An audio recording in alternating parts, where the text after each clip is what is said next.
So this is where it starts getting interesting. Previously I shot the H&Ns in a different head sizes. Now I'm going to do the dangerous thing, and that's comparing them to other brands. So what I've got is the JSBs 8.44.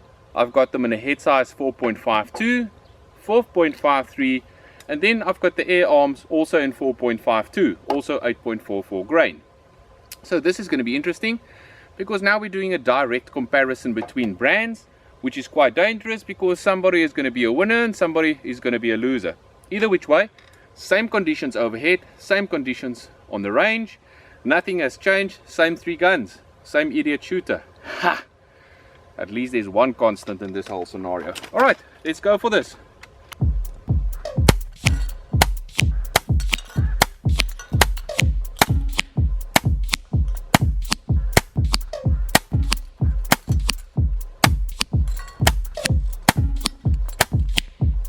Samurai sword on my back.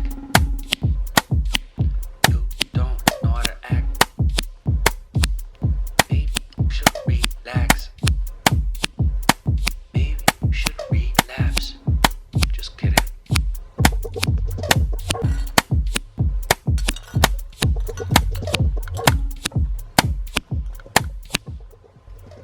Alright, don't know what happened there on the top right corner. 6 of them spot on.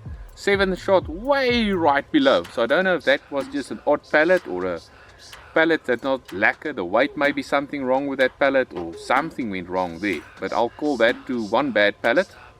The rest of the groupings look quite impressive. Time for the HW2 to shine.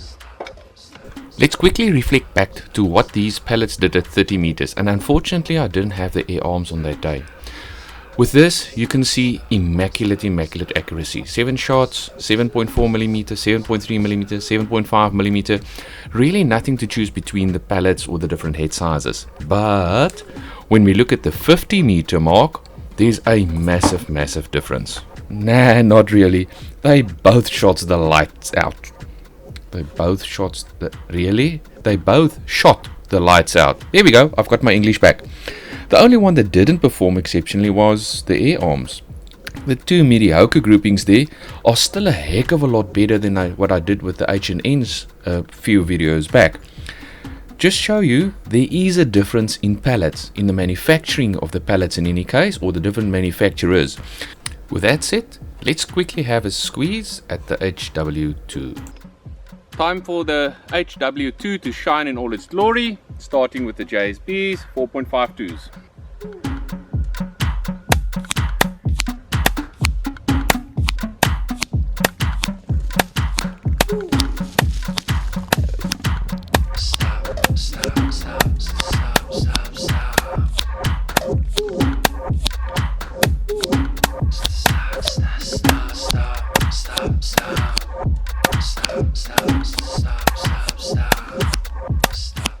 Right, so that was my fault. What happened there is after the first shot I adjusted my windage to the left and then I overcompensated, obviously, as you can see in the results there. Time for the air arms. What the hell?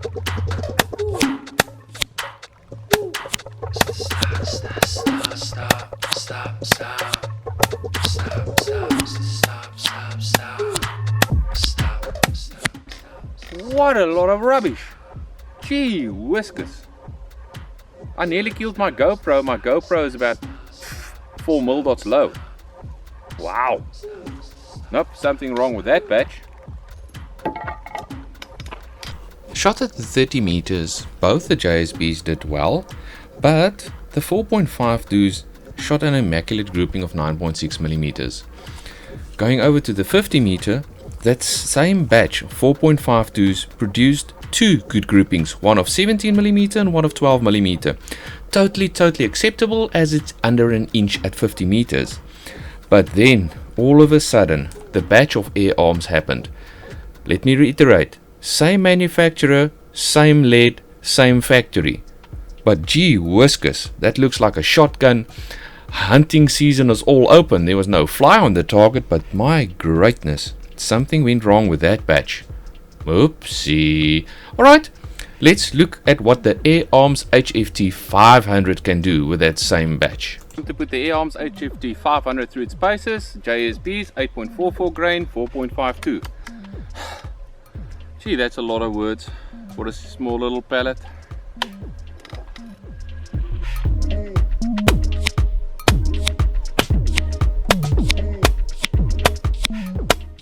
Big difference between a slight little breeze and no wind at all. Those on the top right was where the wind was blowing, the others were dead center.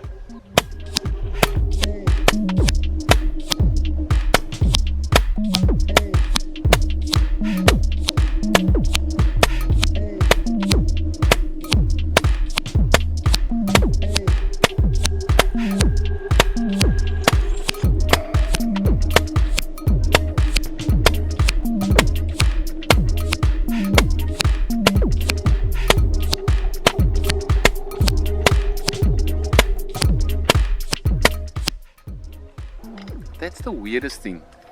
The groupings out of the Air Arms with the Air Arms pallets, not too bad, but it almost looks like in the front if the pallet is hitting at an angle, it's not going in straight.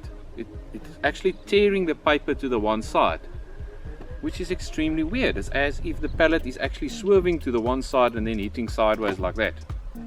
Oh well, that's those three batches. Let's go and have a look at the results. At 30 meters, the JSBs performed well, and some of those groupings were just excellent. Looking at the 50 meter, there were some great groupings with the 4.52s, and even with the 4.53s. The top one on the 4.53, you could definitely see the effect of the wind. The height, just about perfect, but the windage got hold of me a little bit, and that is that sneaky little wind there at the back. Even with the Air Arms, I shot a much better grouping than I did with the HW1. So there, again, very good grouping. These pellets actually not too shabby in the gun. Wow. Now that's interesting. So let's make a final conclusion, and this will wrap up the whole series because I've got some startling news for you. Watch this. For those that didn't know, Air Arms and JSB Exact is made in exact same factory. Indeed, they are made with the exact same lead. Same process, same machining, everything is the same, bar one little small detail. It's not in the head size. The head size vary too much, and they try and get that perfect, but they'll probably never get that perfect. The main difference is the batch number. So each of these guys, the dies, has got a specific batch number allocated to it. So my final word of advice, the moment you get a batch that shoots nice out of your gun, buy everything you've got. You might not be so lucky again. Each batch differs. It's not about the head size, it's about the batch number. And that is the conclusion of the .177 testing. Have an awesome day unless you decide otherwise. That's all, folks.